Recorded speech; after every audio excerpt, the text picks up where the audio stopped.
Hey, good evening, everybody. Chris Starcheski, principal at Dudley Middle School from Unlock the Middle, coming at you live with some fantastic guests tonight in an educational smash Thursday night discussion, keeping our world absolutely whole as we go.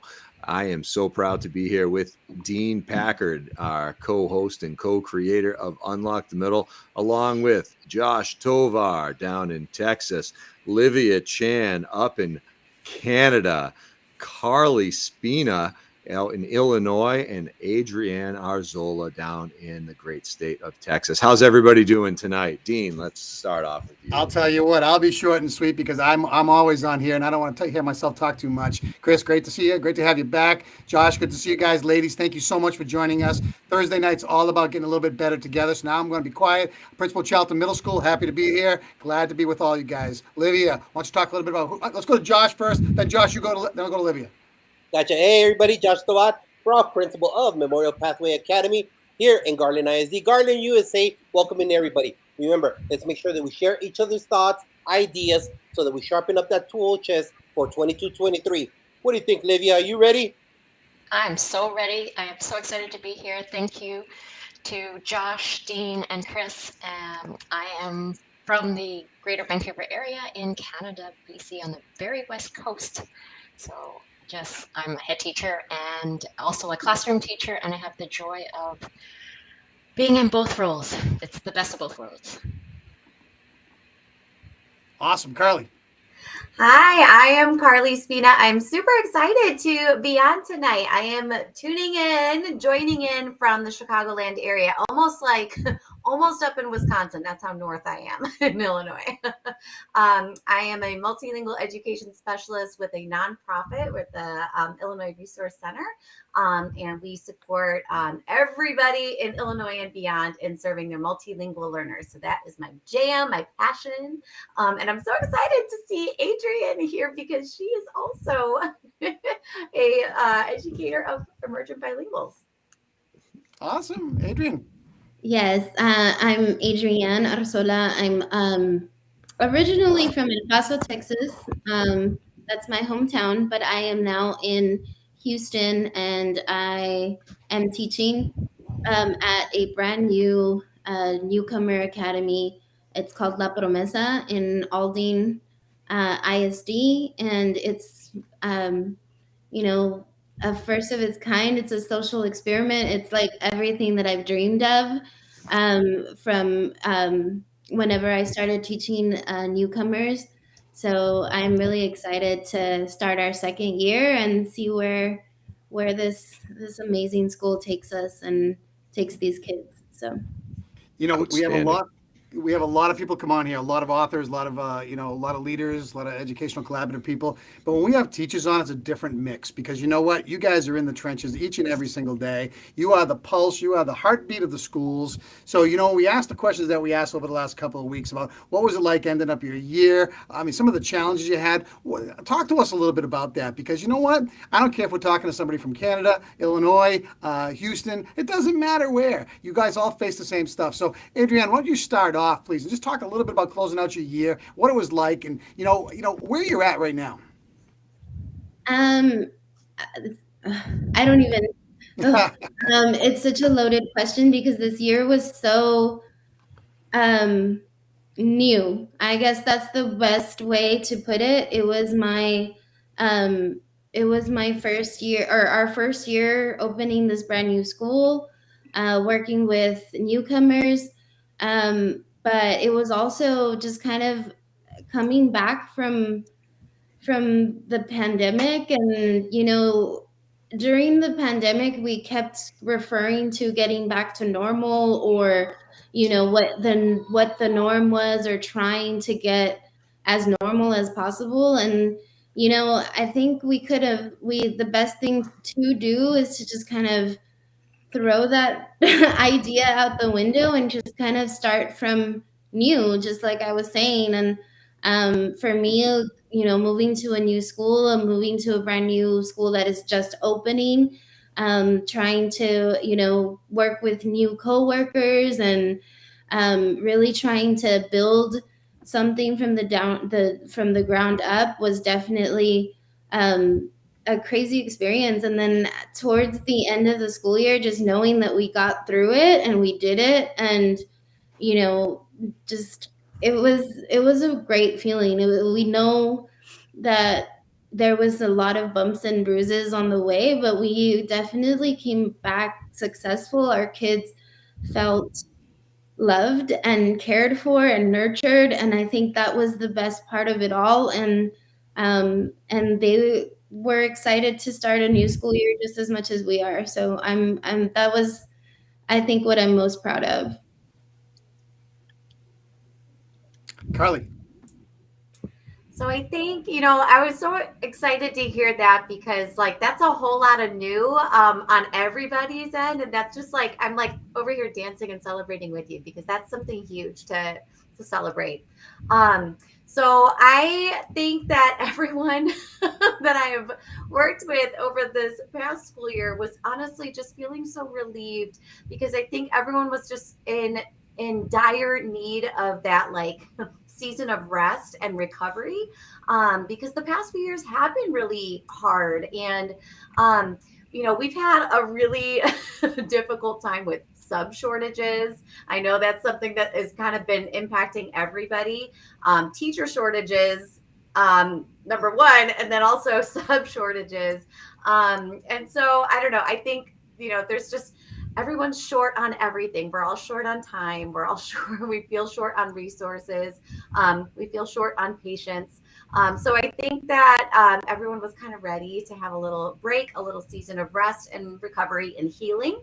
But I mean, now I'm seeing my professional learning network come alive over the summer, and everyone's reading their books and attending all these conferences and workshops, and like reigniting all of that spark that we bring to our field and what we do every day with kids. So I think it's cool to see. I love seeing people post all of their vacation photos and like seeing them take it a little bit slower. But I get energized when I see like, they're like, yeah, I just saw this keynote, or, oh, I just saw this great resource. I'm like, all right, let's go. Let's do this.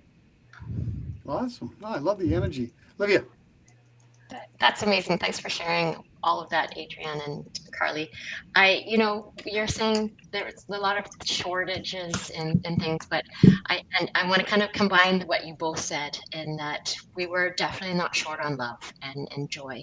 And, when we have the passion to teach, that joy just doesn't go away, right? And even though we're tired and there are other challenges, that's where honestly, sometimes I think about whether or not I should share this or not, but I had one of the best years of teaching ever.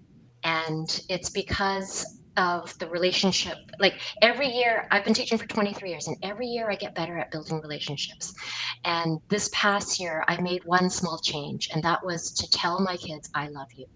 And just that one small change. I always loved my kids, but I never said it. And so at first it was kind of strange, but when they said it back to me, and the number of times that we just share with each other, I love you, it changed the whole environment. And, every single day they know that they are loved because I show them, I write it on the board for my morning message. This sign means I love you. So even at lunch, when I leave the room, I'll just say, have a great lunch, I love you, as I leave. And the hugs, and isn't that just the best feeling, is just to share that love and the joy of being around each other. So that's one of the reasons why it was just one of the best years of teaching ever. That relational piece. Yeah, I sit here and I hear what you just said, Livia, and living with an educator, upstairs, my wife, she's a middle level educator. Dean's wife is a middle level educator. Mm-hmm. While there was a heck of a lot of love and building on those relationships and those connections, it was not an easy year. A lot of folks re-entered into this year thinking, hey, you know what, how bad could it be? We went through this remote session, this hybrid session, and then this sort of in-person session the year before.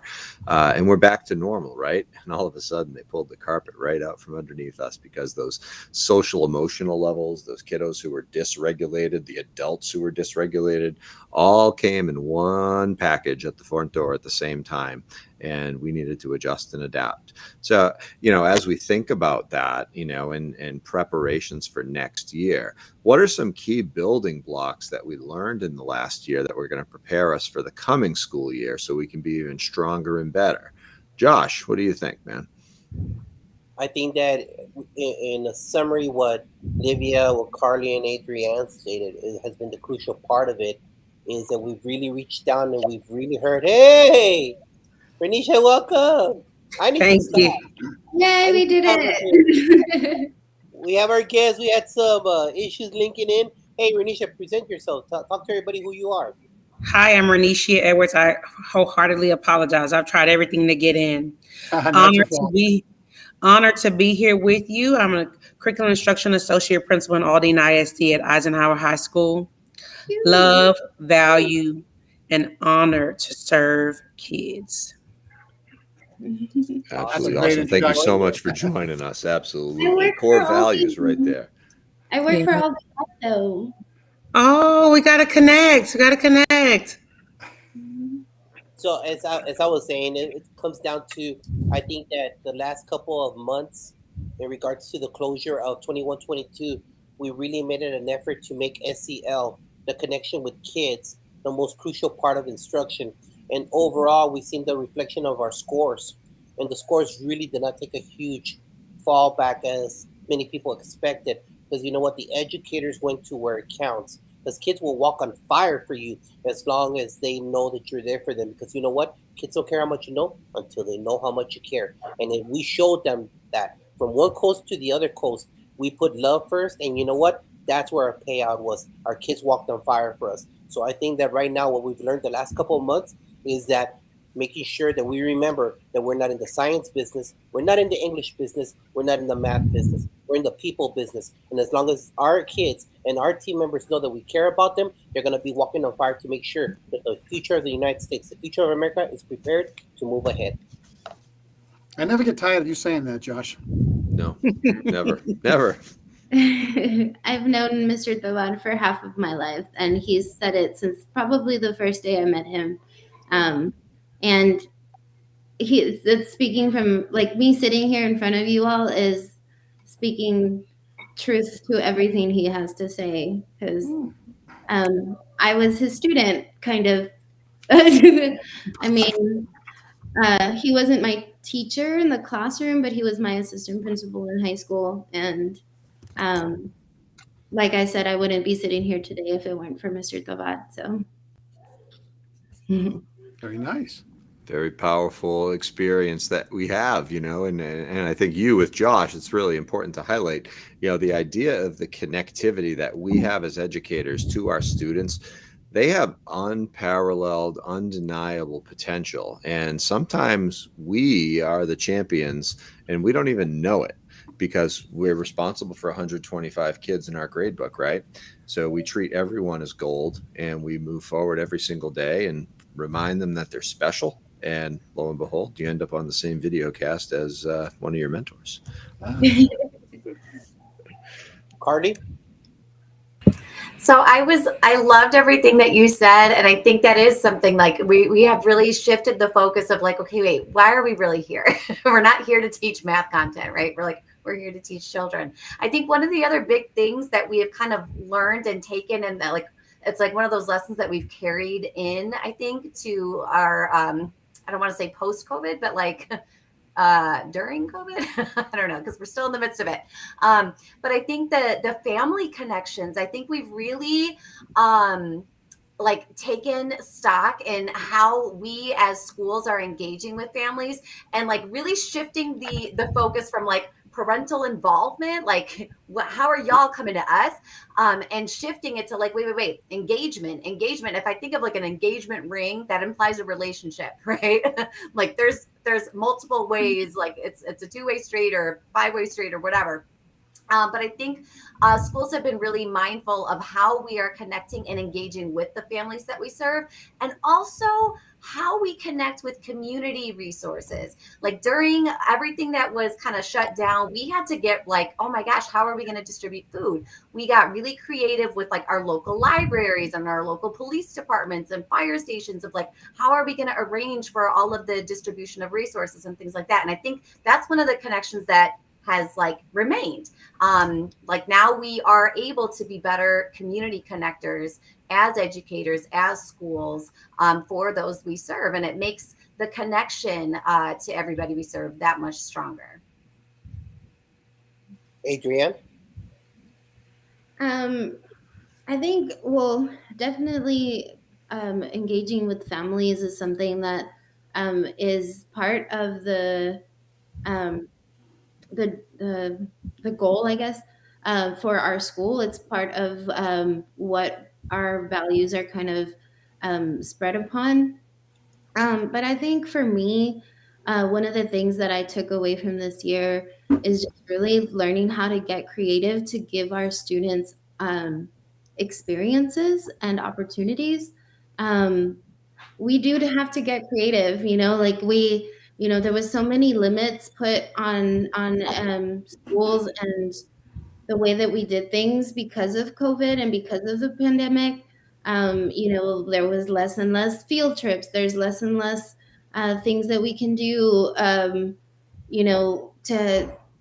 so we really had to find ways to get creative to bring those experiences and those connections to the campus or to our students directly. And then, of course, really connecting to the whole student, not just the academics, but the social emotional part, and really making sure that our kids were starting to take the steps to become okay and realizing that they're not, and realizing that some of the things that we need to do for ourselves to kind of be okay, because there was a lot going on. So just really finding ways to really make that community, bring that community together, bring the community into our schools, get our students involved in the community as well. One of the biggest takeaways from this year was we did have a field trip, which was really awesome.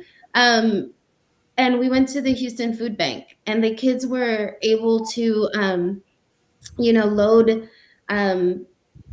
sort through food and sort through things and create these boxes for families and things like that. And it wasn't, it was not only was it an experience where the kids were able to take away, stuff that they needed as well, but they were giving back to their community. And it just was a beautiful thing to see. So just, finding those ways to make it full circle, like the students were out in the community, helping the community, doing the things that, a lot of them need as well. So it was just a really nice experience to see that. And it did fill their hearts to know that they were helping people just as much as they need help as well. So I think that is one thing I do want to do more of in the next coming year. We started a student council, so that's kind of really nice for the kids to be able to take those leadership roles and create those opportunities for themselves as well. So I'm excited. Awesome. Thank you for sharing, Livia. That sounds all amazing. I think one thing that I recognized was just the need to take care of ourselves. And, when you're serving other people all the time, just that strong need to really pay attention to how we're feeling. And we know that this job is so hard to do if we're just trying to do it alone. So in the same vein of engagement, community engagement, it's that community within the school too. And I know we are so much better together and stronger together. And collectively, when I've just seen how many times my colleagues have supported me and supported each other throughout this whole time, it just really highlighted how much we need each other, and highlighted how much when we can learn to continue to build these better and stronger relationships with each other, that throw a pandemic at us, we got it. Like, we are here to help each other and hold each other up. And sometimes, you're walking in alone because you have to. Sometimes you are looking up at the, next person to go, I need help. Sometimes you're on that step and you're looking down and go, hey, you look like you need help. Let me support you. And sometimes you're working side by side and just kind of walking along together because you're at that same point. And, all of it is such a beautiful thing when you know that your colleagues and the people around you just have your back, right?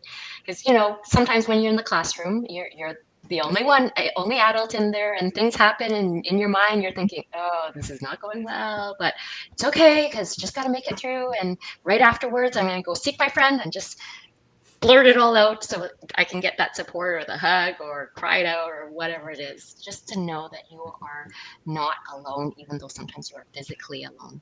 That, I think, has been really highlighted through, as we are moving along in this pandemic. Thank you, Olivia. Renisha? So I kind of joined in late. I think I have an idea of the question, but I'm a reading teacher at heart. So I was taking notes. I don't want y'all. So people business. I want you to listen to the keywords. People business. Champion for kids. Connect and engage. Love first. Bring experiences to our students. That we need each other. Family connections, that we have self-care, and that we're self-aware of the needs, our personal needs and the needs of those that we serve. This has been a life-changing year, and we have really turned water into wine, just trying to do what's best for kids. And I think once we've gotten through this or learned from this experience, it's given us more grit. We're able to, I can do anything. I go to meetings, I can do anything after this year. All this is nothing because of the things we've been through. So things that we thought we could not accomplish with love, keeping kids.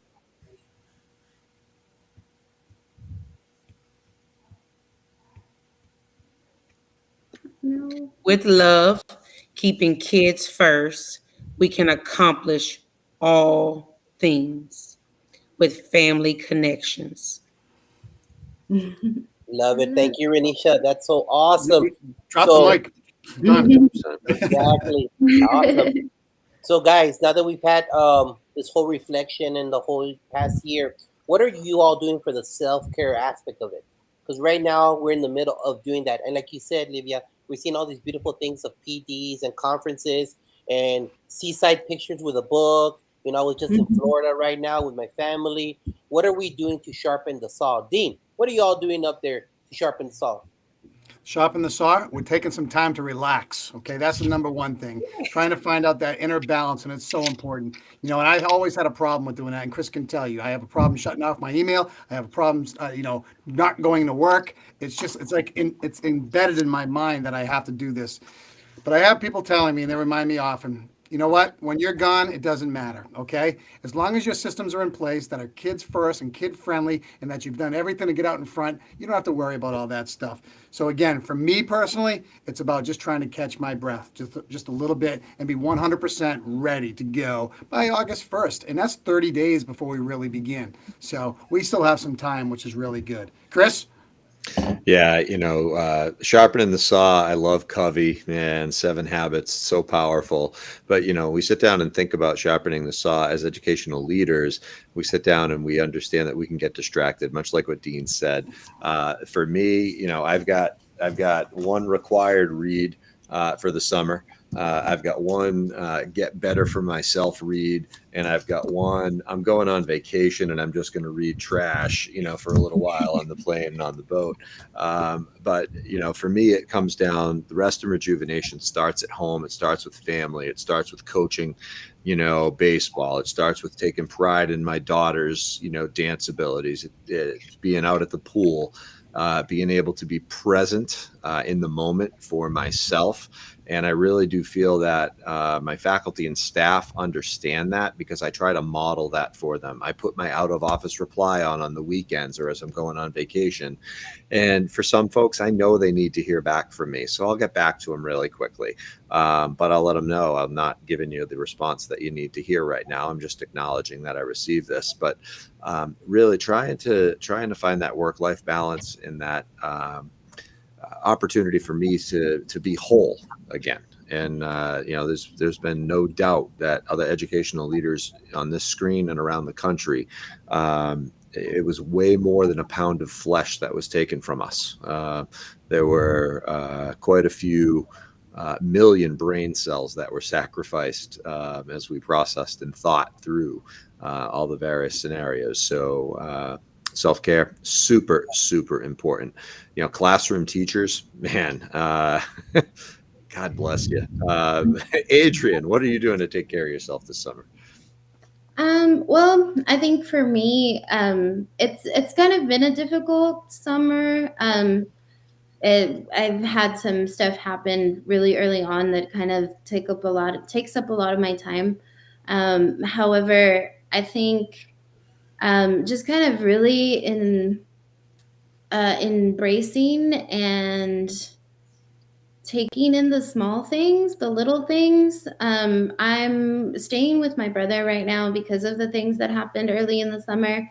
And even though it's kind of a unfortunate situation that has kind of got me or made me, stay here, I'm just kind of trying to make it the best situation ever, because I'm having time with my niece and nephew. They're 6 and 4. And my little niece is 6 years old and my little nephew is 4 years old. And I wouldn't have this time with them if, the summer didn't go this way. So I'm just taking in every little crazy little song. I have heard Baby Shark maybe like too many times for someone to like be sane still. But again, every little moment with them, their little laughs, their little I just almost cried the other day. Just I was at the kitchen table and my niece was in a little couch, her little couch next to the table, and she was reading a book, and my heart just kind of exploded. And being able to read books to them before they go to bed and just kind of getting those hugs and stuff that I wouldn't have been able to do otherwise. So just taking in all of those little moments that we take for granted sometimes is definitely warming my heart and just kind of healing it right now. Also, my dogs. I don't have any biological children, but my dogs are my babies, and just being able to cuddle with them and just take them on walks or just throw a ball and just kind of enjoy the happiness that animals have. I think that's just something that's kind of really been able to fill my heart and just, I don't know, and just kind of recharging those batteries that kind of went really, really to the bottom of the end there towards the end of the school year. So yeah, just enjoying the little things. Speaking of my dogs, he just pushed through the door right now. Mom, what are you doing? Our fur babies are our furred babies, that's for sure. Hey, Renisha, what are you doing? Take care of yourself out there. You cannot pour from an empty cup. You cannot pour from an empty cup. And I think for me, being okay, I'm a fixer. My top 5 strengths are learner, achiever, discipline, focus, analytical. So I have very little, like I don't want to have fun. I want to learn. I want to grow. I'm trying to just celebrate the small wins. And so, Adrian, I want to encourage you to celebrate the small wins, to journal, to take time. This is my purpose-driven life journal. I am determined to fill the pages of this journal with small wins. So for me, it's taking time to be okay doing nothing. I don't have to be on top of everything and fix everything. And it doesn't have to look just the way I want it to look. Just pausing. Carly? I loved what you were saying, Radisha. I was like, yes. I think this summer I have been a little bit more mindful of like doing both, saying no and saying yes. Saying no more, like having those moments where I'm like, no, you know what? It will be okay if I don't do this. Because like I usually say, like, over the summer, I'm gonna get this project done and this project done and all these things. And I'm like, you know what? Nah. Like I don't need to do all these projects. I don't need to read all of the books in my stack because I've got lots of stacks of books that are waiting for me to be digging into those. But I'm like, okay, you know what? I really do. I need to say no to some things. And then I need to start saying yes to some other things. So like when my daughter says, hey, can we try to make it to the pool tomorrow? I'm like, you know what? Yes, let's go. Even if we're not there for 3 hours, if we're there for like an hour, or even 45 minutes, we're out in the sunshine, we're by the water, we're, change of scenery. We need that. And so I think I've been a little bit more intentional of what I'm saying no to and what I'm saying yes to. And then I'm saying yes to my dogs a whole lot more. I love to be outside. I'm totally one of those people that's like affected by the weather. And in the Chicagoland area, we don't get a whole lot of nice weather between like November and like even April. And so now I can see the sun. We've got more sunlight. So I'm like, I need to be outside more. So I'm taking my dogs out. We just adopted a puppy on Super Bowl Sunday. So he's going through training right now. He's a whole new man. Thank goodness. So I'm able to say yes a little more to my puppies as well. So yeah, saying no and saying yes this summer. Olivia? I love that, Carly. And first of all, Adrian, here's a hug for you. I am so glad that you were able to find the silver linings and to just enjoy those small, precious moments, because I think that, when you can fill your heart with joy and love, and especially around young children, like there's nothing more than you need than just their love and the time with them. So I'm glad that you have that. For me, I really have been trying to be very mindful about how I take care of myself throughout the year so that it doesn't have, like, I'm not saving it for the summer, right? So, honestly, I just kind of keep it simple. It's what makes my heart happy. And so what makes my heart happy? It's being able to dive into passion projects. Like I love to learn. So the summertime is a great time for me to learn. I've got a lot of books and podcasts and just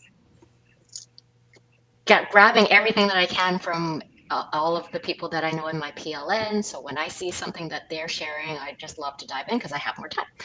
I love to create. So I love writing. I just finished recording a online course. So like it fuels me, it drives me, it makes me feel more excited and more alive. I love to connect. So this is a time in the summer where I, reach out to different people and go, hey, we haven't talked for a while. Let's hop on Zoom. And so that's what my week has looked like so far.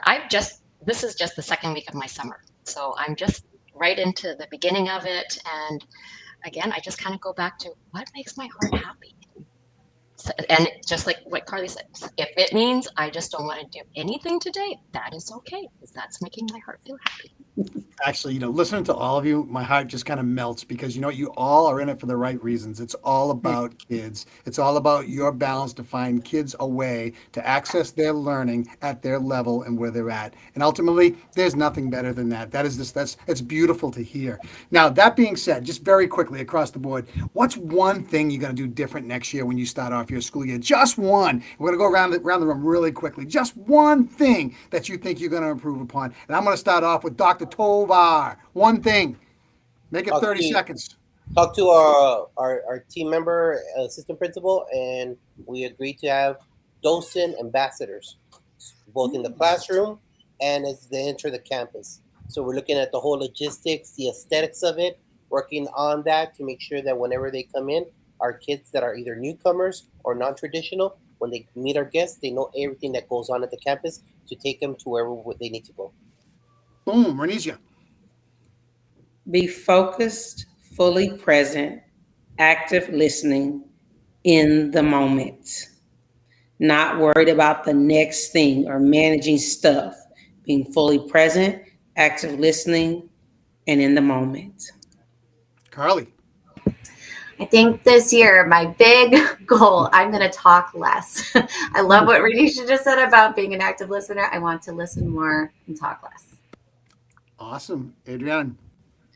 I think for me is that the whole idea of leaning in for the last couple of years. I've kind of been on survival mode and just doing enough to make sure that I'm going to be okay. But this year, I think I really want to be more available and more present for the students, whether it be, I don't know, doing the student council thing a little more, or just being there for certain students that need me to be there after school, or whatever it is. I'm no longer surviving. I'm gonna thrive this year. Olivia. Awesome. This is going to be my third year as a head teacher. So this year I really want to dive into more in being more of an instructional leader. And the last couple of years is really trying to get to know staff and all of that. So this year I'm excited to work with my principal to kind of dive in more to that leadership role. Love it. I'm looking to turn my media center into a Starbucks cafe for my kids. We lost the librarian, but I'm going to change the culture of that building by figuring out a way to make that hub of that school just buzz. And I'm going to step back a little bit and let everybody else do the job they're supposed to do and delegate a hell of a lot more. I did say hell of a lot more because I need to do that. Chris, you.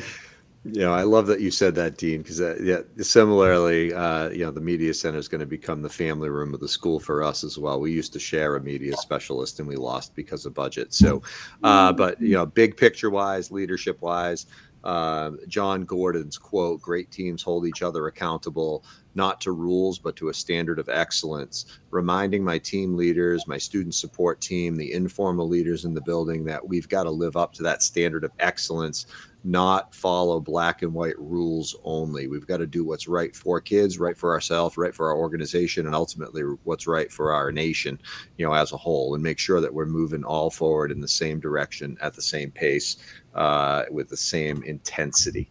And, that I want to be steadfast with as we move into this coming year. Well, Chris, now you're going to be going on vacation, so why don't you take us home? All right. Well, hey, everybody. Carly, Adrienne, Livia, Renisha, Josh, my brother, man, I miss seeing you. And of course, Dean, everybody out there in Unlock the Middle Land. We are going to be wrapping it up right now. We're going to be coming back to you on Sunday evening. I won't be there because I will be in Miami at a baseball game, getting ready for a Disney cruise because I am shutting it off for an entire week. You'll be watching us on your phone. Cut it out. Yeah, I probably Cut will. it out. I won't be commenting. But really, this evening has been a pleasure for me because it was kind of a reinstatement back into the fold because I've been so busy with family obligations and the like on Thursdays and Sundays. It's been an absolute pleasure to be with you all. I learned a tremendous amount. I've got 2 sheets of notes that I'll get going on here. Renisha, thank you so much for your input. Carly, Adrienne, Livia, and Josh and Dean, man, the brothers, man, we're in good shape. Everybody out there, be good, stay hard, and just keep on chugging. Everybody stay on for a sec so we can wrap up after this. Have a great week, everybody.